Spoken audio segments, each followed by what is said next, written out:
Хабарым жалғастырамыз. Еліміздің құрылыс қағидаттарына өзгеріс қажет. Батыс Қазақстан облысындағы қабырғасы көтеріліп, әрмен қарай салынбай қалған құрылыстардың жай-күйін зерделеген Аманат партиясының өкілдері осындай ұйғарымға келді. Олар ұсыныстарын парламент депутаттарына жолдамақ. Айта кету керек, өткен жылы өңірде 201 нысанды салуға және жөндеуге 80 миллиард теңге бөлінсе, соның ішінде жалпы құны 15 миллиард болатын 50 нысан уақытылы тапсырылмаған көрінеді.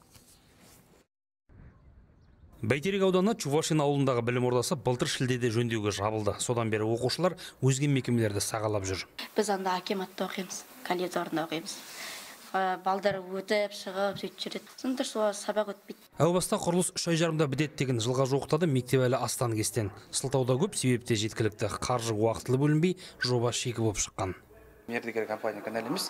Проект жасаған компанияда тоже оның крышасын, төбесін ашқан кезде ескі мектеп болғандықтан жан-жаққа жарлары отырып кетті, жарылып кетті. Біз усиление бердік, оның бәрі уақыт. Соған байланысты құрылыс созылып кетті.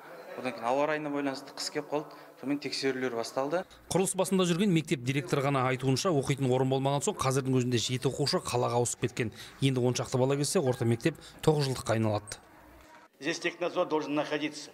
Техникалық бақылау таңнан кешке дейін осында отыру керек. Көріп тұрсыздар, олар жоқ. Жұмыс басталғалы 7-8 рет қана келді. Авторлық бақылау жоқ. Олар түгілі мердігердің өкілдері жоқ. Учаске бастығы болу керек қой. Барлық жобадағы сәйкессіздіктерді осы жерден шешіп, үйлестіріп отырса, жұмыс жүрер еді. Масқара ғой мынау.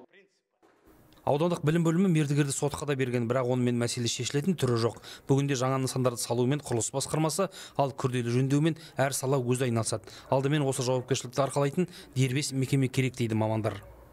Бөлім басшылары олар айтқан функциясы жаңағындай оқу процесімен заниматься ету керек. Ал қазір жағдайда мысалы олар жаңа күрделі жөндеуге тапсырма береді, олар қабылдап алады, сол сараптама өткізеді. Құрылыс заңдарының 64 статьясында көрсетіп берген. Бүкіл жауапкершілік проект сметный документация жаңағындай несет заказчик деген. Құрылыс нормаларын аудандық білім бөлім басшылары білмейді.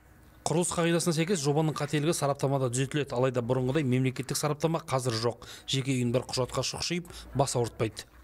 Осы жерде де көп шикіліктер бар.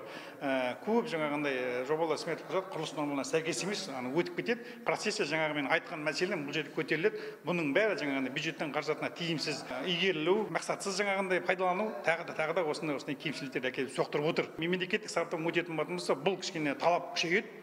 Аманат партиясының өкілдері осы мәселені көппен зерделеп жүрген. Құрылыстағы қырсыздыққа кеше тағы куә болды. Енді тиісті ұсыныстар депутаттарға жолданады. Бүгінгі жаңағы проблема бірінші қыркүйекке үлгертеміз деп жаңағы әрекет жасап жатыр. Бұл үлгертеріміз, ол басқа мәселе. Бұл мәселе келесі жыл қайтадан туындайды.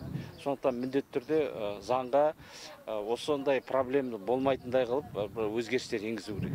106 бала оқитын Чувашин мектебін жөндеу қыркүйекке дейін бітеді. Мердігер солай деп сендірді.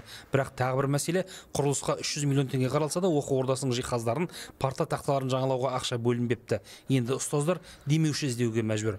Батыс Қазақстан облысынан Ерденбек Жылқайдарұлы, Қанат Махмудов, Эльдар Аюпов, Хабар 24.